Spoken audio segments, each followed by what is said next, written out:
Welcome to the Deep Dive. Today, we're setting course for Thailand to explore its yacht tourism scene. It's an area that's really gathering steam.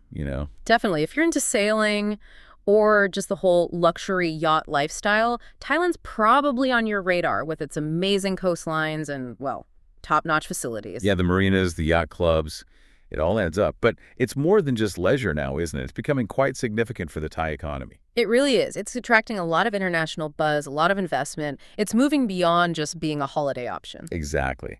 And that's our focus for this deep dive. We've got a recent study here, and we want to pull out the key bits, where things stand now, the potential, and, the challenges too. Think of this as your shortcut. We've done the reading, sifted through the details so you get the core understanding of why yacht tourism in Thailand is, well, such a big deal right now. So if you want the essentials without getting bogged down, you're in the right place. Let's dive in. Okay, first things first. Yacht tourism. Sounds simple, but I guess there's more to it. There is, yeah. People often just say yachting, but it covers a range of sea activities, always with that luxury angle. This study breaks it down into three main things. Okay. First, you've got recreational trips on chartered yachts. So think luxury holiday package, but your hotel moves with you across the water, all-inclusive, very high-end. Right, like a five-star hotel that floats, basically. Total convenience. Pretty much. Second is actually owning a yacht. Now, that's a huge investment up front, obviously, but it gives earners incredible freedom to just, explore. And it's not just the boat, it's the whole lifestyle, right? Yeah. Being on board, soaking up the local culture as you go, sounds amazing. It can be. But yeah, managing something like that takes serious professional help. Maintenance, navigation, the works. Sure. And the third thing tied to ownership is that onboard lifestyle itself. It's about the journey, enjoying the surroundings, really relaxing and absorbing the culture during the trip. Okay, so chartering for a week, owning and cruising for months. It all fits under this yacht tourism banner. You mentioned marinas and ports are vital too. Yeah. Oh, absolutely essential. They're the backbone.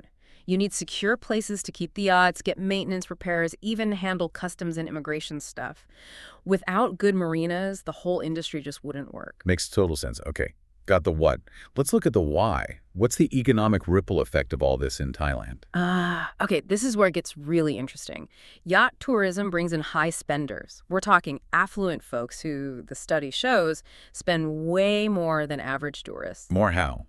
Like on the boat itself? Both on the boat and, importantly, when they go ashore. Yeah. Local restaurants, shops, services, they all benefit. It's a direct injection into those coastal economies. So it's the whole ecosystem, not just the direct yachting costs. Exactly. And it goes beyond just the money spent.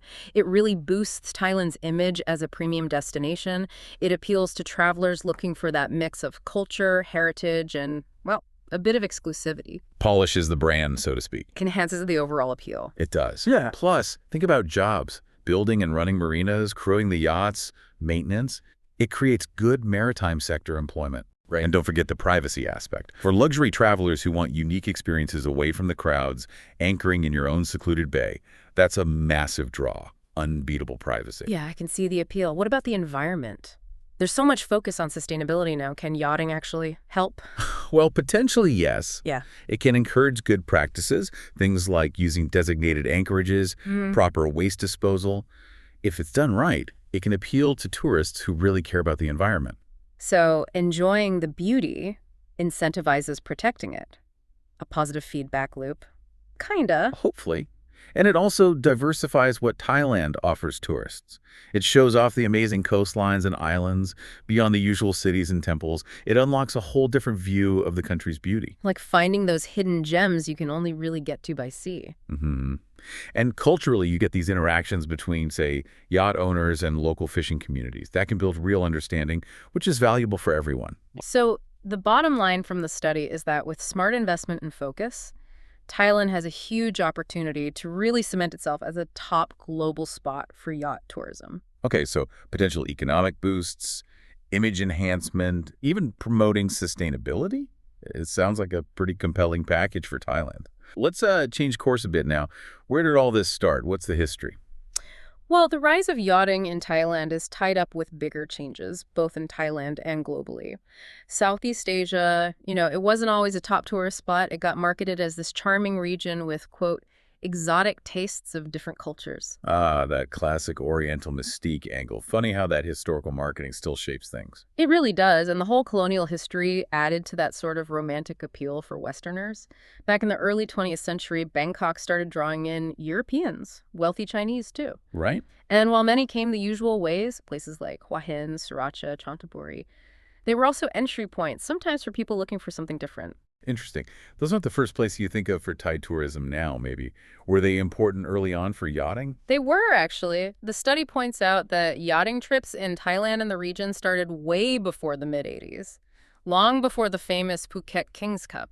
Really? So the King's Cup wasn't the absolute beginning? Not at all. If you go back even further, like the 1940s, places like Bangkok, Chanthaburi, which was Siam then, and Sriracha, they were already hosting pretty fancy yacht races and regattas for the elite, the wealthy folks who could afford that kind of travel and leisure. Wow. So yeah, there was already this established high-life yachting scene for the rich back then. That adds a whole layer to the story. Much more than just a recent trend. Okay, so how did we get from that exclusive sort of niche scene to the broader yacht tourism we see today? Let's talk about that evolution. And yeah, the Phuket King's Cup definitely sounds key. It was absolutely pivotal, yeah. The study mentions some quirky early influences, like asylum seekers fixing up fishing boats. But the real game changer was the Phuket King's Cup, started in '87. At first, it was just meant to be a fun race for expats living there, sailing around Phang Nga Bay. Just a bit of friendly competition, basically. Pretty much, yeah. But by '88, just a year later, it started offering something really different. A local yacht club got the chance to host international tourists. And these tourists, often with staff from local hotels, got to explore Phang Nga Bay from a yacht. Totally new perspective. Ah, so it became a magnet, pulling international visitors right into the yachting scene. Exactly. And the impact on Phuket's tourism was huge, transformative, really. It helped shift the island's image away from, well, let's just say less formal trade, like smuggling, Right. towards being a proper, thriving trade port. And that incredible scenery in Phang Nga Bay, that was a massive draw for international sailors. I can just picture it. Those huge limestone cliffs coming out of the water. Seeing that from a yacht must be something else. Totally. And as the King's Cup got bigger and more prestigious, it pulled in top sailors, adventurers from all over. This wasn't just about racing. It fostered real interaction between the international crowd and local Thais, hotel staff included. So more than just a sporting event, it built connections. Absolutely. It basically kicked off a new era for Phuket tourism, pushing its development as a major trade port. And then, over the next couple of decades, say between 1980 and 2002, with better safety, more investment, that small harbor grew into a proper megaport. Wow, quite a jump in scale. What does that expansion actually lead to? Well, more economic activity for starters, more jobs for locals, more revenue, and the bigger harbor could handle much larger ships, cruise liners, big private yachts, making it even more attractive as a maritime hub. So it became a center point for all sorts of sea travel, not just sailing yachts. Right. And because of all this, the whole area got known internationally as this top-tier sailing destination. It attracted big competitions, lots of media attention. This also helped develop more organized cruise tourism, offering specific tours and excursions. Even the local fishing charter guys adapted, started catering to cruising tourists. And you even had local sea gypsies welcoming adventurous travelers onto their traditional boats, which is amazing cultural interaction. It really sounds like the King's Cup lit a spark, and the infrastructure development fanned the flames, benefiting loads of different parts of the local scene. Okay, let's fast forward a bit. How did things look around 2021, according to the study? By then, yeah, the study says yacht tourism in Thailand had grown significantly. It was really established as a top destination, both for international folks and Thais themselves, mainly down to the incredible scenery and the culture, of course. And there was serious investment happening. Oh, yeah, considerable foreign investment was flowing in to expand and upgrade everything. And the industry showed it was pretty resilient, too, bouncing back after things like the 2018 boat ban and, obviously, the huge disruption from COVID. Right. But the core appeal remained. Stunning coasts, clear water, loads of islands. Plus, you now had these world-class marinas and yacht clubs with all the facilities you'd need. And the Thai government was supportive. Very much so. They saw the potential and brought in policies to help promote it, simplified procedures, that kind of thing. The general feeling was, and still is, that it's set for more growth, more investment, more marketing. Seen as a key pillar for future tourism, What about the actual experiences? What's most common? Chartering is definitely more common than just renting a bareboat. Lots of companies offer full packages, from a week up to a month or more. The study flags two main types: luxury yacht charter, all about the high-end service and amenities, Okay. and eco-friendly yacht charter, which caters more to people focused on sustainability and having a lighter footprint. That eco-focus is interesting, especially with these fragile marine environments. What's driving the overall appeal, fundamentally? Well, a few things. Growing global wealth plays a part, obviously. And just that desire people have for accessing these beautiful, sort of pristine tropical spots. For wealthier tourists wanting something different, chartering a yacht to reach quiet, uncrowded places in Thailand is incredibly appealing. It's that exclusivity, that personalized escape. Yeah. But the study also mentioned it's still seen as quite exclusive. Yeah, that perception is still there. I mean, it's more accessible than it used to be, but it's not like mass tourism yet. The good news, though, is that most of the key attractions, the study says over 65%, are pretty easy to get to by yachts. Right. And often the charter price includes experiences like snorkeling, diving, maybe guided local tours. Some operators even offer free day trips for people not on yachts, which helps broaden the appeal a bit. That's smart. But you also mentioned ongoing challenges, especially in places like Phuket. Yes, definitely. The whole issue of over-tourism and managing resources sustainably in the Phuket area, which really came to a head around 2018, those concerns haven't gone away. Things may be eased a bit during the pandemic lull, but there are still challenges getting access to terminals, finding good anchor spots, getting marina berths, especially in the national park areas. It often means really tight schedules for the operators. So balancing popularity with long-term health remains a tricky act. Speaking of popular spots, where are the absolute highlights for yachting in Thailand?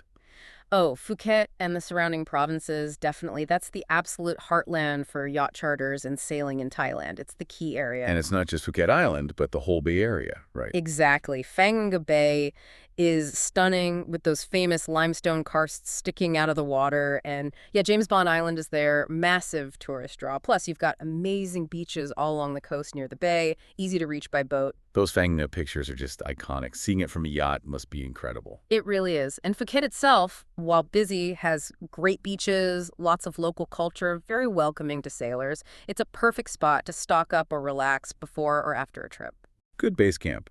What about somewhere like Koh Samui, also very well known? Yachting happens around Samui and its neighbors like Koh Phangan and Koh Tao for sure.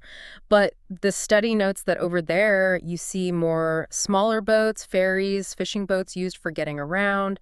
It's maybe not quite as focused on big yacht charters as the Phuket side. Okay. And if you're sailing from Samui or Tao and want to head west to the mainland or south to Phi Phi, starting from Chumphon on the mainland might actually be more practical. Right. Depends on your route. Yeah.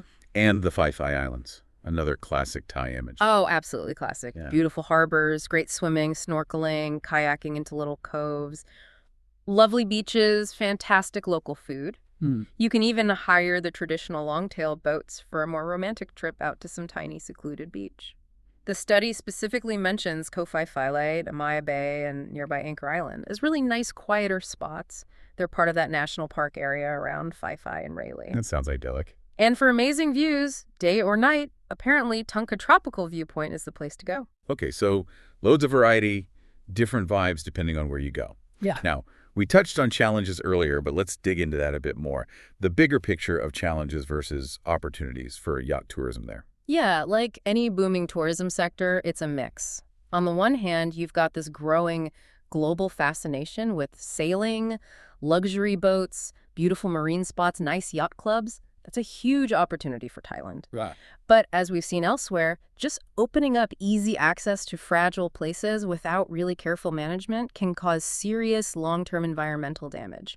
Coasts, marine life, everything. That's such a critical point. Yeah. The very thing drawing people in is at risk if you're not careful. Exactly. And those worries about over-tourism, combined with the wider impacts of climate change, these are huge environmental concerns. The international yacht market could drive ecotourism, which is great, but it also carries this high risk of degrading the environment if it's not handled sustainably. Right. We've seen negative impacts logged globally and locally when yachting isn't regulated properly. And that example you gave of 50 yachts crammed into one anchorage near Thai islands at Christmas, that really paints a picture of the pressure. It does. The study makes it clear. More yacht travel means more pressure on Thailand's coasts and marine environment. Simple as that. But those challenges create opportunities too, right, for doing things differently. Yes, exactly. It forces a focus on responsible, sustainable ways forward. Things like dedicated ecotourism charters, adopting greener tourism practices across the board. So finding that sweet spot between growth and preservation. Absolutely. And the global push towards green shipping, new technologies, new best practices that can influence policy in Southeast Asia, push things in a more sustainable direction. The study argues, quite strongly I think, that quality yacht tourism in Thailand really needs cooperation. Government, industry, local communities, everyone has to work together. That collaboration piece seems key for making it work long term. What about technology? How does that fit into tackling challenges and shaping the future? Well, future focus will likely be heavy on tech innovation. Things like electric propulsion for boats, using more renewable energy on board, better waste treatment systems, that's crucial. Alongside that, you need good data, sustainable tourism metrics to guide training and education, and new apps or tools could help with responsible navigation, maybe even connect yacht visitors better with local communities who rely on the sea.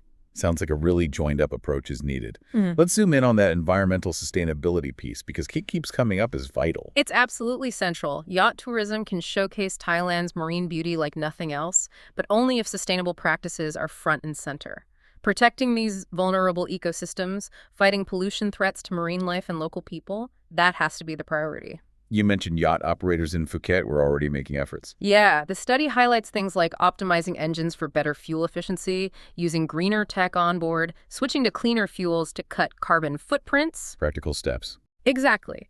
But combining those industry efforts with strong, enforced environmental rules is key for real change. There's also this growing awareness that superyacht design needs a major shift towards hybrid or electric power to meet pollution standards. So the industry itself is starting to feel the pressure to change. What about just the sheer number of boats? That's a big concern, yeah.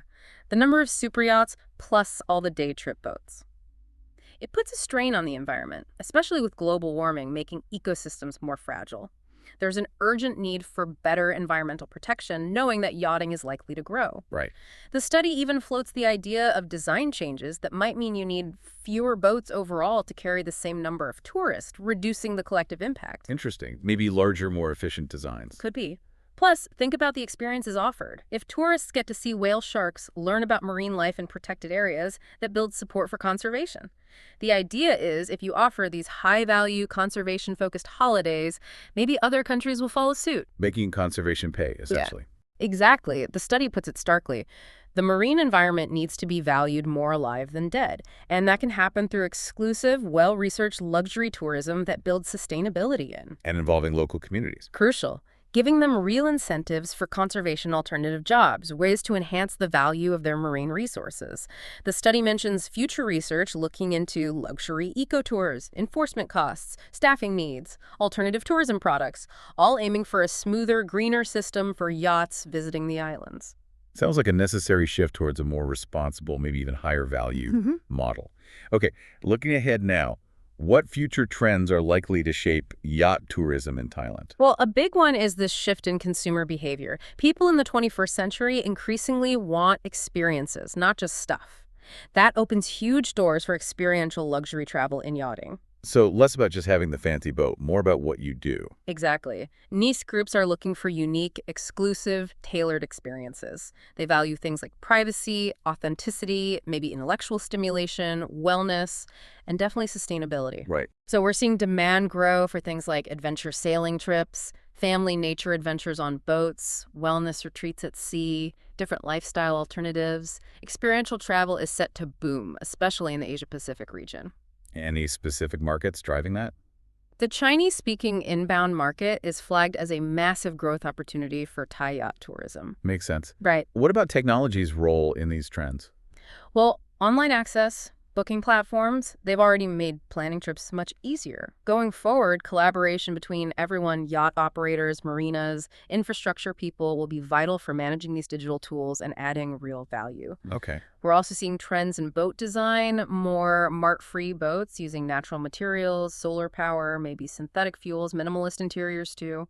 Marinas are focusing more on safety and being eco-friendly, and engine tech keeps evolving towards sustainability while still offering customization for the luxury end. So high-tech meets eco-conscious design. And that Chinese market you mentioned, any specific needs there? Yeah, catering to that huge growing Chinese middle class means thinking about specifics.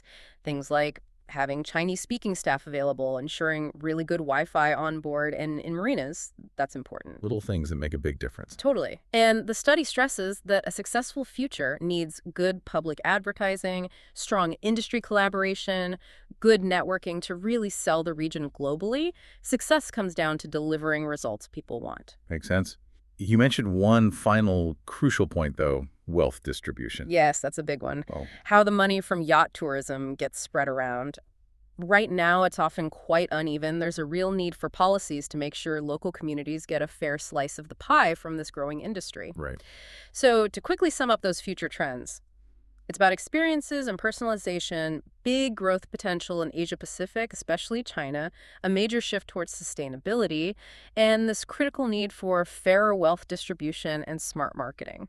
That really paints a clear picture of the road ahead. Let's just focus briefly on the tech innovations driving some of this change. Sure. Advanced navigation and communication systems are just baseline now, really. They're vital for planning routes, safety, efficiency, just making things easier for everyone on board. And we're seeing more automation and controls, entertainment systems, moving towards this idea of a zero interface, making complex tech really intuitive to use. Making it less intimidating for people without a tech background, maybe? Exactly. And things like online yacht rental platforms are also making yachting more accessible. You don't need to own a boat or know everything about running one to get out on the water. Lowering the barrier to entry. Right. Plus, that growing interest in ecotech, hybrid power, solar electric systems, better waste management design for boats, that's a huge area of innovation. So tech is driving both convenience and sustainability. Definitely. And then you have things like VR and AR virtual reality and augmented reality. They're opening up new angles like virtual tours of yachts before you buy, or AR chart tables overlaying information onto your navigation. It enhances the whole process. The study basically says technology is becoming essential for staying competitive in the yacht business. Better tech means better service, a better overall experience for guests and owners. It just elevates the whole thing from planning to sailing. Precisely. And the marine industry is using tech to target different groups now, different generations.